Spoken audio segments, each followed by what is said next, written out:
Hi everyone, thanks for clicking that like button. I hope you're all having a good day. So this is the fourth video in my series here about Apollo. Today I'm going to be presenting another proof that Apollo never happened. All these proofs are very individual, you know. Sometimes you've got completely unique ideas here. So you may have heard them before, but they came from me a lot of the time. Anyway, here we are. So today's proof is that Apollo could never have gone to the moon because the film that survived the Van Allen radiation belts twice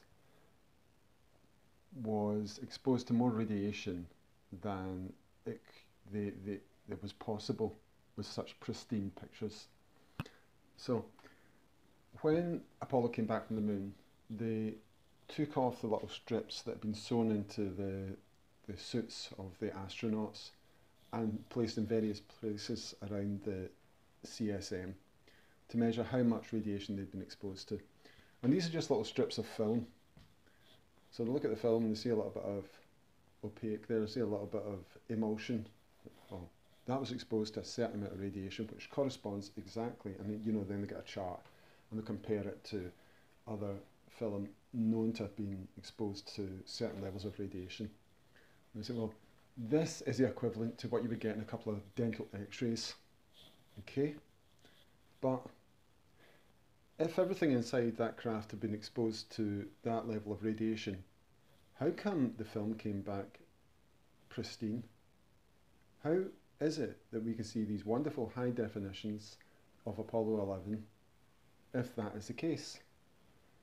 Was there some special container that the film was put in?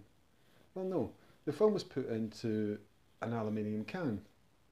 Industry standards in the movie industry. And that fact is borne out by the inventory which we have in Wikipedia of everything that was inside the CSM. So we've got a real problem here. How can it be explained? Was it a special film? Well, no, it wasn't a special film. We have it on record from Kodak, who supplied the film. We have it on record from Hasselblad, who made the cameras, that is standard Kodak film, 70mm Hasselblad ready film made by Kodak for Hasselblad. And other people as well, I suppose. But nothing special. And here's how we know that it's nothing special in terms of, you know, some people have complained, have suggested that this is hardened film. So what does that mean? Well, if you really need to take photographs in areas where you know the radiation levels are elevated, you can get hardened film, such as for alpine photography.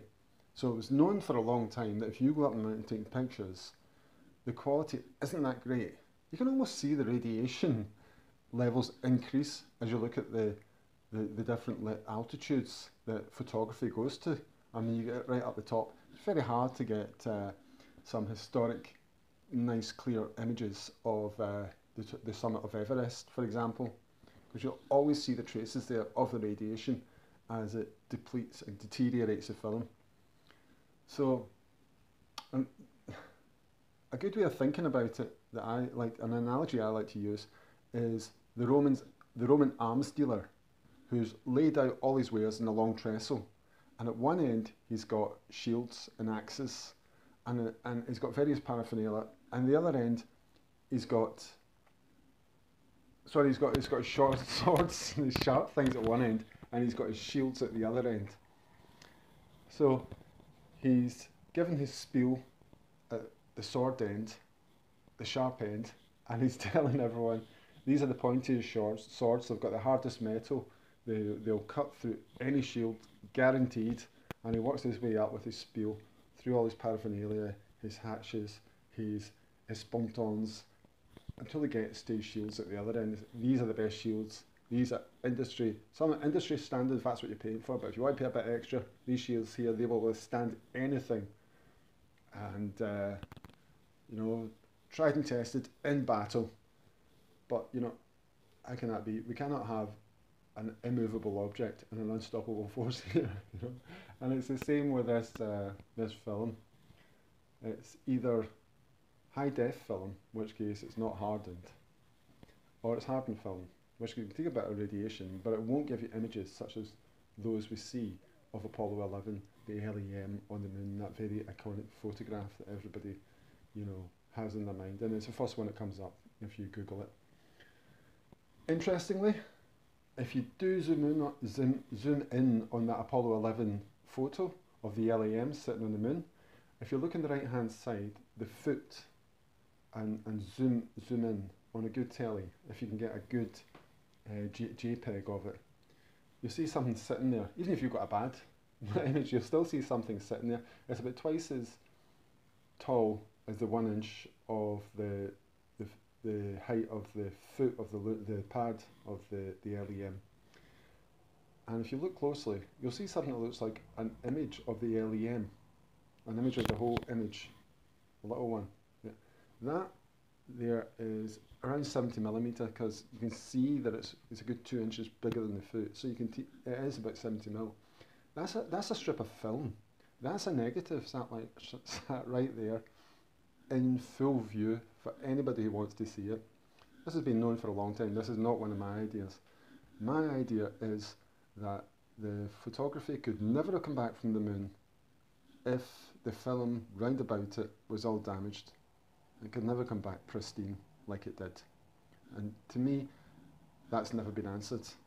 I find it very difficult to imagine a possible answer anyone could have for it, other than the whole thing was faked. And the images that we saw were made in a studio. Okay, I have a little bit more time. I'm only 7 minutes in, so I'm going to say something else about the radiation. So, in 1979, Dr. James Van Allen sent up on top of the Explorer 3, 1957, sorry, he sent up on top of Explorer 3 a gag counter, which came back with the information that space was extremely hot, it was extremely radioactive, and nobody could go to the moon. The only way they could go was to take some kind of polar route, which the Explorer had detected that there was a drop-off in the intensity of the radiation fields over the polar regions. So some people try to say that, well, that's what Apollo did. You know, it was taking an equatorial orbit to get its acceleration, and then it veered off into and became a polar orbit. So I don't know how many orbits you'd have to do to change equatorial into polar, but I imagine you don't want to do it too rapidly. And the problem is that the moon is in a kind of equatorial projection from the Earth, so the equatorial orbit is ideal for going to the moon. The polar one is probably the worst one you could take, because you're kind of going 90 degrees off course, so then you have to somehow veer back in. And that's a lot of extra fuel. And whereas we do get this kind of idea from NASA that they skipped over the radiation belts and then, you know, looped back round into translunar orbit. But it's a 90-degree turn. In fact, it's you know, it's however far up you go. If you turned halfway, it'd be a 90-degree turn if you could exit the Earth at 45 degrees. But that isn't really a polar orbit. You know, a true polar orbit have to go through the pole, and so you've got to go about 19 miles up before you get into the radiation, and you're going 1,000 miles up before you get into the radiation proper. So really, you'd have to go 1,000 miles straight up, which isn't even an orbit. You see what I mean? You can't avoid the poles and have an orbit at the same time. You'd need to go straight up, right round them, and down to where the moon is. Nobody's suggesting that Apollo did that. So there you are, that's two proofs for the price of one. But I would stick to the original, as far as claiming what my point of view is, my original point of view, originating from me, is that Apollo was proved false because of the brilliant HD images that was provided to the public. Okay, thanks everyone for listening. Another video to follow soon, I'm sure, and eventually I'm going to put them all out together and make them a more illustrative video, you know, with maybe a bit of graphics and a bit of jazzing up, and maybe somebody will help me with that. Maybe somebody in the comments or below will take on that job. Thanks very much. Cheers, bye.